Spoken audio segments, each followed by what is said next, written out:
Bonjour, dans les vidéos précédentes, nous avions parlé des inégalités scolaires selon l'origine sociale. Nous avons vu à la fois comment est-ce que la famille, mais aussi l'école elle-même, pouvaient expliquer et perpétuer ces inégalités scolaires. Nous allons, dans cette vidéo, nous interroger au rôle du genre dans la question des inégalités scolaires et se demander quelles sont les différences qu'on peut observer entre les filles et les garçons en termes de parcours scolaire et de réussite scolaire. Cette idée selon laquelle les femmes et les hommes n'auraient pas les mêmes chances de réussir leurs études, ne meneraient pas les mêmes études, est évidemment et avant tout liée à la question de la socialisation différenciée selon le genre. Le principe selon lequel, au cours de leur vie, les femmes et les hommes n'intériorisent pas, n'incorporent pas les mêmes comportements et ne se voient pas transmettre les mêmes comportements de la part de leur environnement social. Il y a des différences de comportement. Par exemple, les femmes vont plutôt intérioriser une certaine forme de docilité, de calme, alors que les hommes vont plutôt intérioriser une forme d'assurance qui va essayer de tester les limites des règles, qui va être plus bruyante, où il s'agira justement de prouver sa force, sa masculinité, sa bravoure, en faisant du bruit, etc., en défiant un peu les règles, etc. Et les conséquences de ces différences de comportement, c'est que dans l'ensemble, les filles réussissent mieux parce que justement, le calme, la docilité, le fait de faire attention aux règles, de faire plus attention aux règles, aux consignes, etc., fait que justement, elles s'adaptent plus facilement à la forme scolaire que les garçons qui vont avoir plus de problèmes disciplinaires, plus de sanctions, etc. Et donc, si on regarde par exemple les chiffres du baccalauréat, on voit qu'environ 84% des filles d'une même classe d'âge, d'une même cohorte,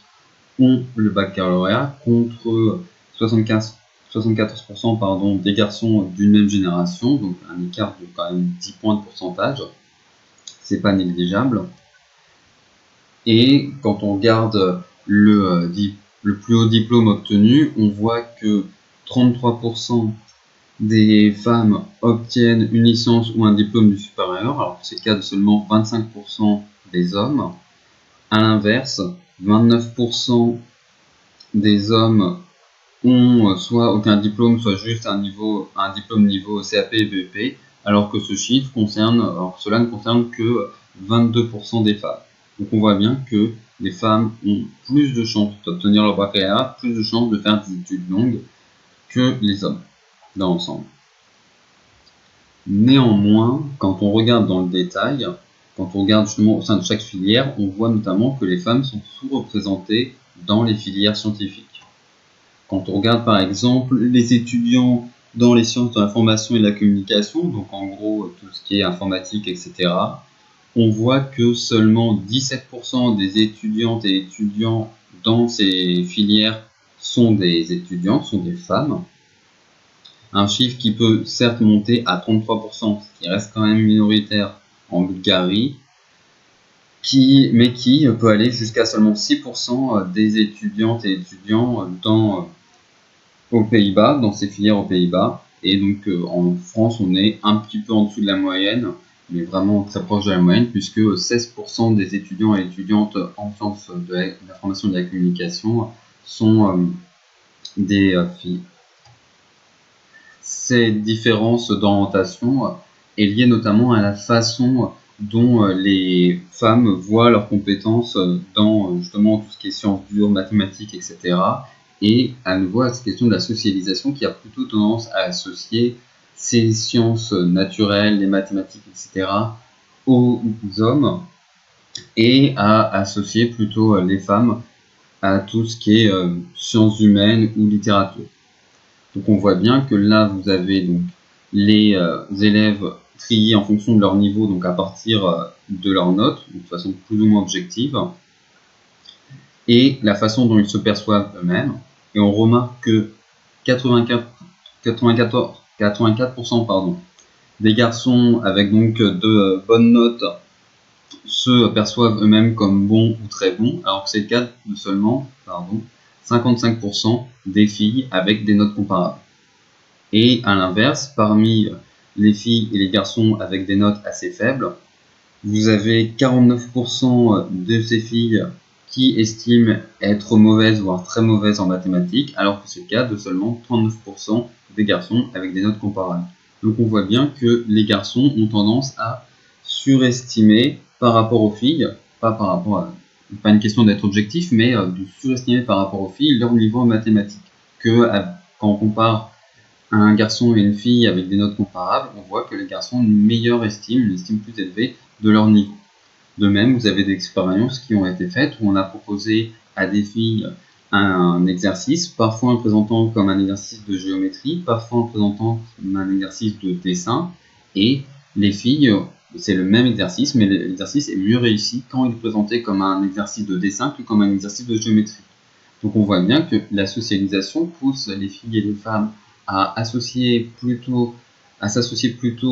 aux sciences humaines, aux disciplines littéraires, et à associer plutôt les disciplines scientifiques, tout ce qui est sciences dures, mathématiques, etc., aux hommes,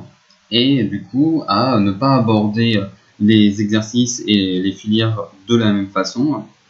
à sous-estimer leurs chances, leur niveau et leurs chances de réussite, et à plutôt s'orienter vers des filières dans les sciences humaines ou les disciplines littéraires.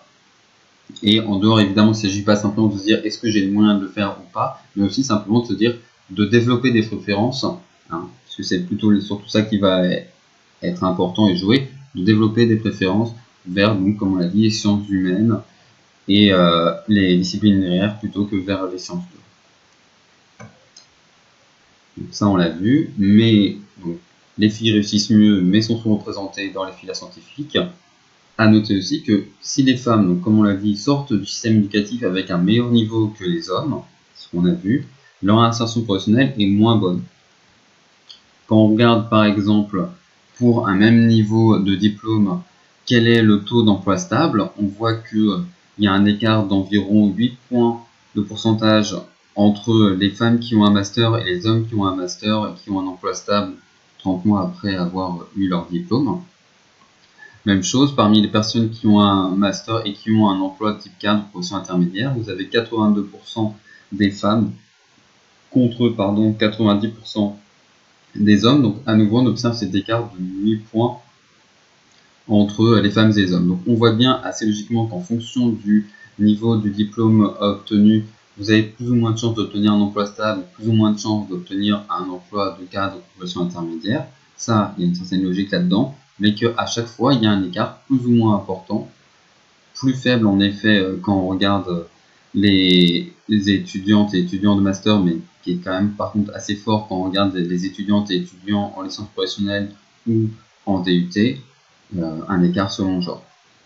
Donc là, c'est pas la question de est-ce que les femmes réussissent mieux que les hommes. Globalement, oui, les femmes réussissent mieux que les hommes.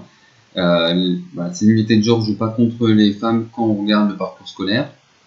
Vous avez quand même une différence dans le choix d'orientation, dans les filières qui sont réalisées, mais c'est surtout la socialisation selon le genre et le sexisme, le système patriarcal va surtout jouer une fois sorti du système scolaire quand il s'agit de s'insérer sur le marché du travail, et le diplôme des hommes va avoir plus de poids, plus de valeur que celui des femmes.